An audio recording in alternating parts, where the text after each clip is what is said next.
Welcome back to DIY My Way and part 2 of my loader quick attach remote control system. If you missed part 1, then I highly encourage you to watch it with this link right here before watching this. Otherwise, this video is not going to make a whole lot of sense. You miss a lot in that first part. In part 2, I'll cover the details of the fabrication of the rest of the pieces that make up the remote control unit and the electrical wiring of it. Before I get into the details about building it, let's take a closer look at the pieces and dimensions of the mechanism. As luck would have it, I had some 3/4 inch EMT conduit laying around that fits nicely on the ends of the linear actuator as extensions. EMT conduit is inexpensive and you can get it from most any electrical supply store or big box stores like Home Depot or Lowe's. The conduit pieces connect to the actuator with pins and safety pins from the actuator brackets. This allows for quick removal of the actuator if it fails in the line of duty. The conduit pieces connect to the pivot plates with 1/4 inch screws 1.5 inches long and nylock nuts. The short piece of conduit is 3 3/8 inch long, which is somewhat arbitrary. It just needs to be long enough to have room for the slot in the conduit that the pivot plate seats into. The long piece of conduit is 8 5/8 inches long, which, with the actuator fully extended and taking the 1.5 inch notches into account, gets us to the 34 3/4 inches needed between the pivot bolts for the fully locked position. Also note that the distance from the end of the short conduit to the center of the pinhole is 3/8 inches. The distance from the end of the longer conduit to the center of the pinhole is 5/8 inches.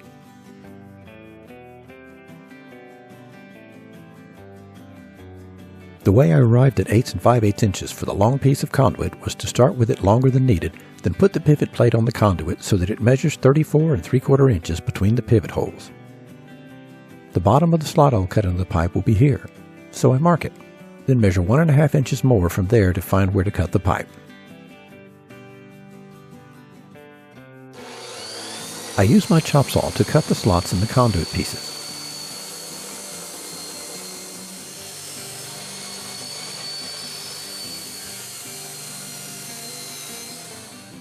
Followed by a little dressing up with an angle grinder.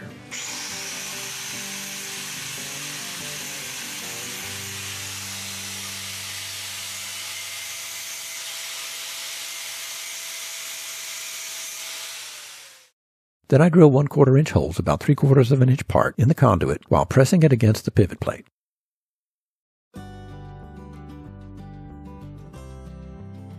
Once the 2 holes are drilled, I drill the first hole all the way through the plate and through the other side of the conduit.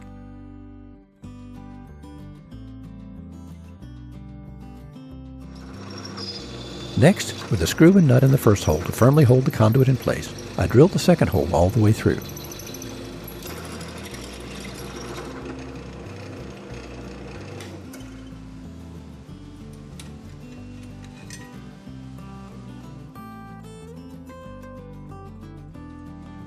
Now all I need to do is add the other screw and nut. With the pivot plate attached, it's time to pin it to the end of the actuator.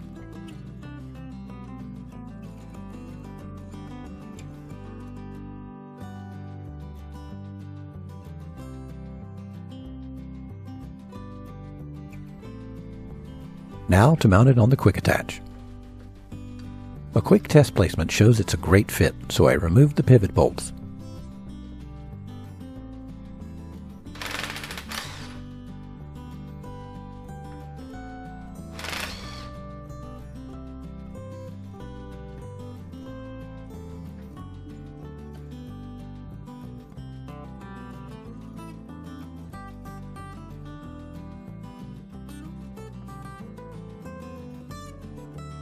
Then add some fresh grease to the handle pivot holes, and some to the rims of the spacer washers.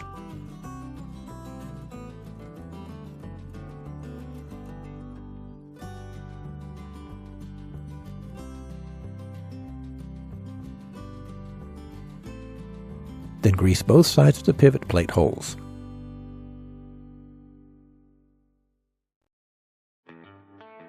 And put the spacer washers and pivot plates in place.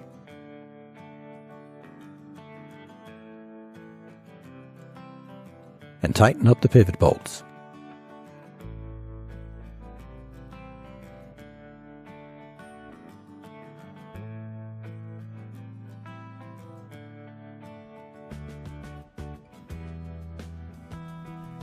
Let's see it in action.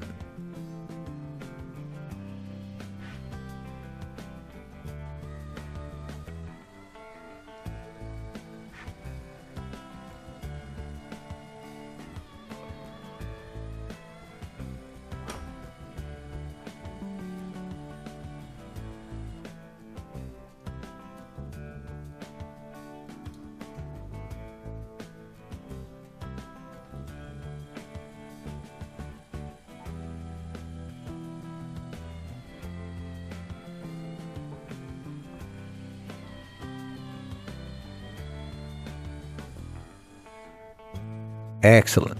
The limit switches stop the actuator at the locked and unlocked positions, which means I don't have to add external limit switches to protect the actuator. The actuator can be damaged if it meets a hard stop prior to reaching its travel limits and the power is not disconnected. I can now move on to the electrical controls. So now it's time to wire it up and figure out where I'm going to put a control switch for that actuator. One thing I know I want to avoid is anywhere down below where my knee might hit the switch accidentally. So it kind of leaves up here on the dash, safe and out of the way, where I have to make a deliberate action to activate it either way. There are many polarity reversing switches to choose from. I chose one on Amazon that had the features I was looking for, which include being waterproof. This is especially important if your tractor is stored outside. It's rated for 20 amps at 12 volts DC. It has an LED backlight, which is only on when the switch is in the up or down position. It's available in latching and momentary contact models. I chose the latching model so that I didn't have to keep my finger on the switch while operating the actuator, since the limit switches stop the actuator at the end of travel. You may want the momentary model, especially if your SSQA reaches the fully locked or unlocked position before your actuator limit switches engage. In this case, you have to be the limit switch, and the momentary contact switch makes this easier. The downside is you have to keep your finger on the switch until the SSQA is fully locked or unlocked. The required hole size is 1.5 by 1.1 inches. It includes a wiring harness. And it's reasonably priced at $10.99 as of the posting of this video. There's a link to it in the video description. I removed the steering column boot to see if there's room for the switch to the left of the throttle. And there is. Then I place a cutout template I made for the switch hole on the dashboard and use my automatic center punch to mark the four corners of the hole.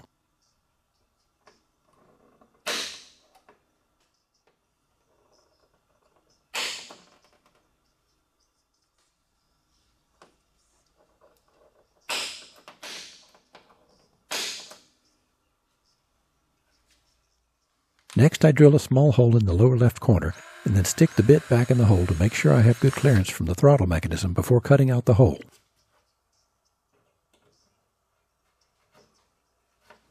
Luckily, there's plenty of clearance. Then I use a utility knife blade as a straight edge and a utility knife to score the lines between the four cornered divots.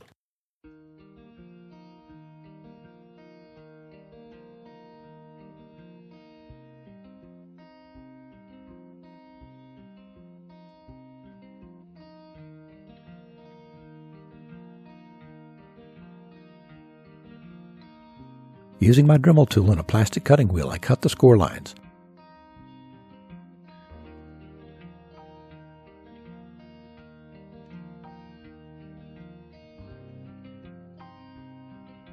Then make the final cuts at the corners with a utility knife.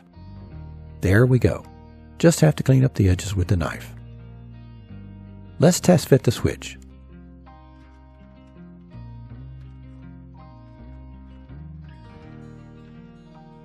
Looks like it will fit like a glove. Next, I route a piece of 2-conductor 14-gauge wire from my auxiliary fuse box to the switch hole.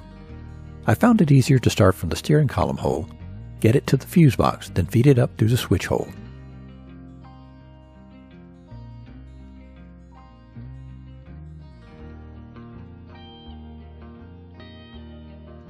Now I split and strip the ends of the wires.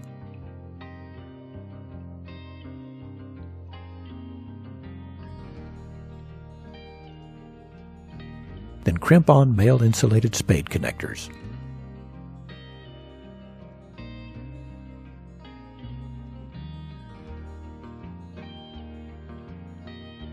After cutting off about 3 inches of excess wire, I strip the blue wires and crimp female spade connectors to them. These will connect to the power wires coming from the fuse box. Wired this way, the switch light only comes on when the switch is in the up or down positions. You could also connect the switch's red and black wires to the power wires if you wanted the switch to always be lit. Next, I strip the switch red and black wires and crimp male spade connectors to them. These will connect to the cable that will run to the linear actuator.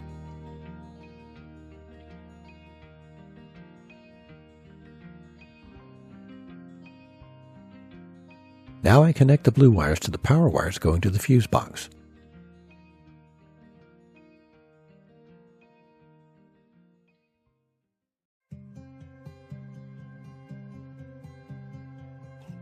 Time to run the wire that will go from the switch to the loader tower.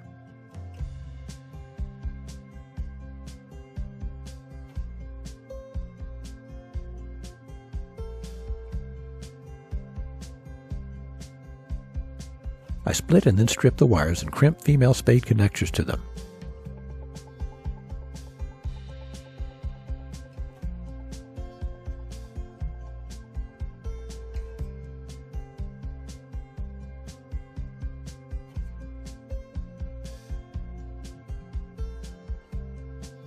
Then I connect them to the switch red and black wires. Red to red, black to black.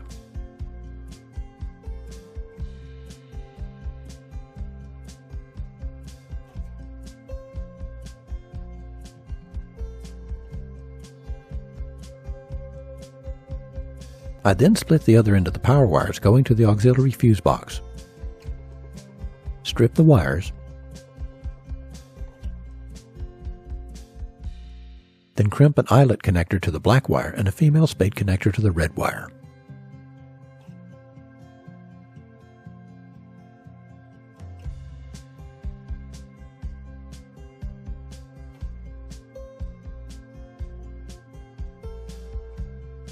I removed the nut and lock washer from the ground lug.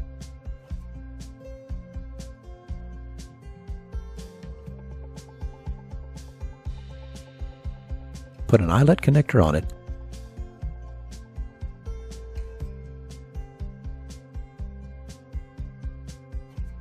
followed by the lock washer, then tighten the nut back down.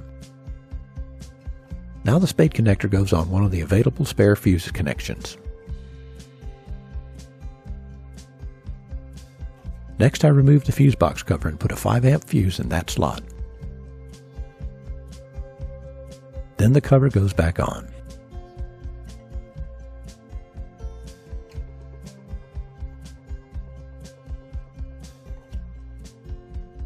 Then I estimate the length of the output wire from the switch needed to reach the far side of the loader control spool valve and cut the wire.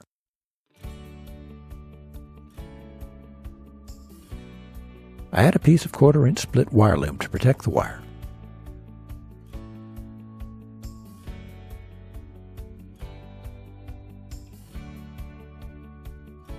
Now I add a female waterproof connector to the end of the wire. With it right next to the hose disconnects, I won't forget to disconnect it when I need to remove the loader.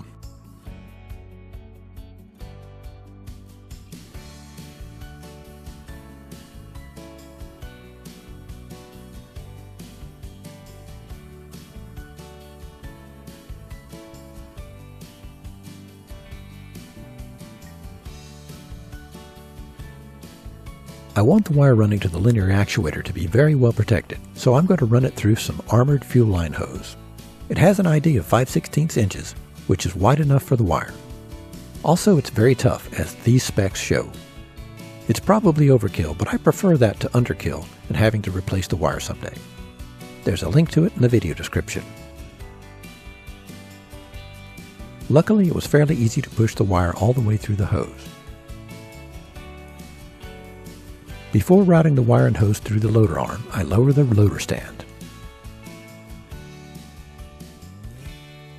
Then feed the hose up and over the end of the cylinder pin.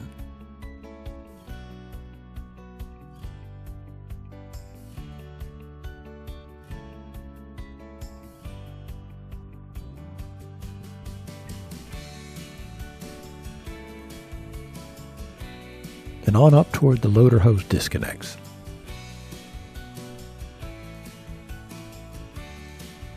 I pull a generous amount of wire through the hose. You'll learn why later. Then I loosen the hydraulic piping clamp, which gave me the wiggle room to feed the UV-resistant zip tie over the pipes. I push the hose up between the pipes and pull most of the slack out of the zip tie.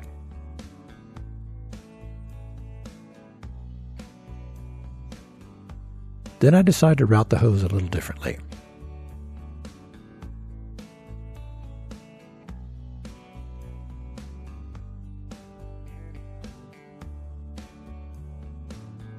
I add another zip tie loosely at first.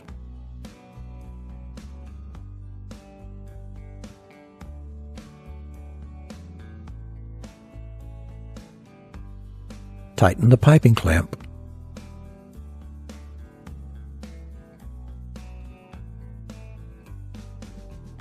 Then pull the zip ties tight. I do the same thing for the lower section of the loader arm. Tucking the hose and wire up between the hydraulic piping should give it the best protection.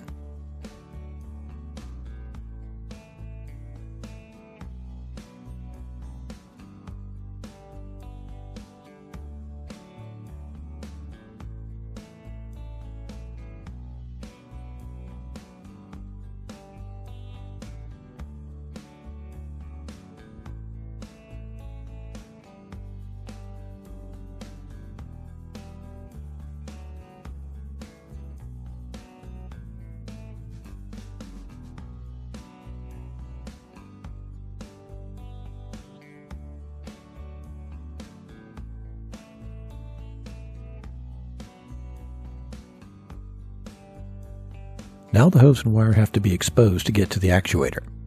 But I want to keep it out of trouble as much as possible and make sure there's enough slack to allow for full bucket curl motion and the movement of the actuator. For now I'll use a zip tie here, but I may weld a piece of steel channel to the arm for better protection later. A couple more zip ties secure the hose to the crossbar.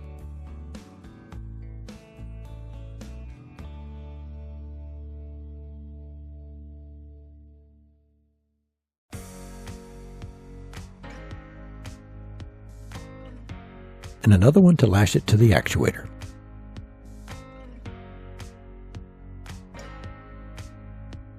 Next I cut the hose and cable to length.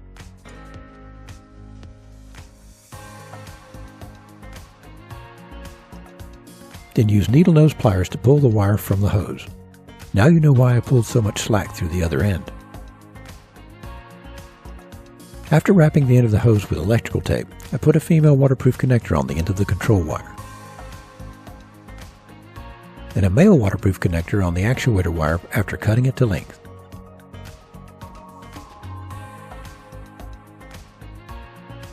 Then connect the two together.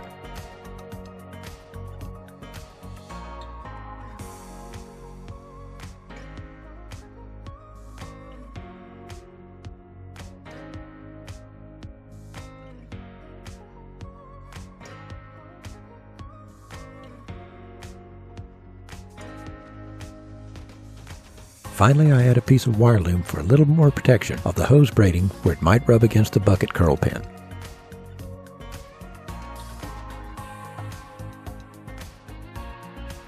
At the other end of the hose, I cut the wire to length and attach a male waterproof connector.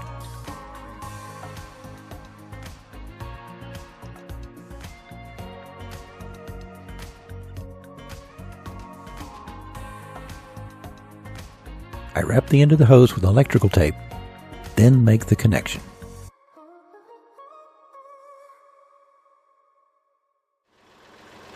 Now it's testing time.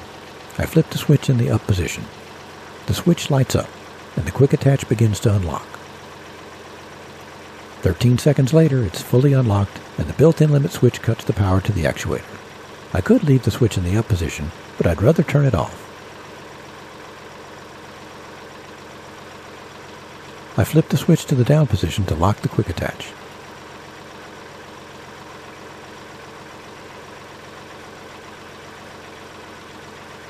Again, 13 seconds later, it's locked, and the built-in limit switch cuts the power to the actuator. Then I turn the switch off. And here it is in a real-world test. With the bucket curled all the way up, I flip the toggle switch up to unlock the quick attach. The actuator retracts and the quick attach is unlocked.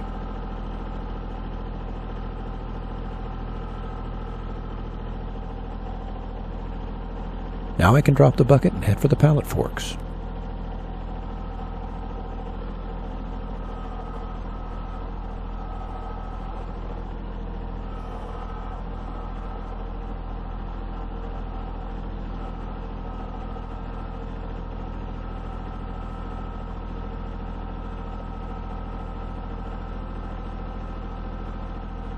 Once I picked up the pallet forks, I curled them all the way up, then flipped the switch down to lock the quick attach. The actuator extends, locking the quick attach.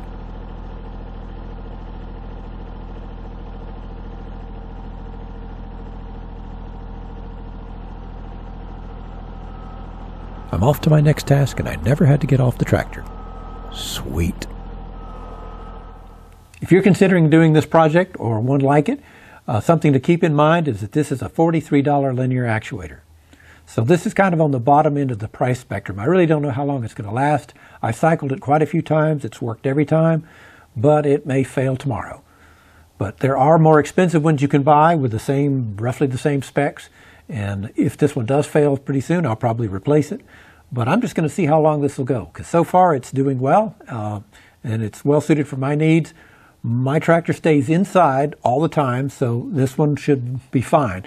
But if your tractor stays outside or in a less controlled environment, you may want an actuator that is actually better suited for staying outdoors all the time, something that's IP66 rated or higher.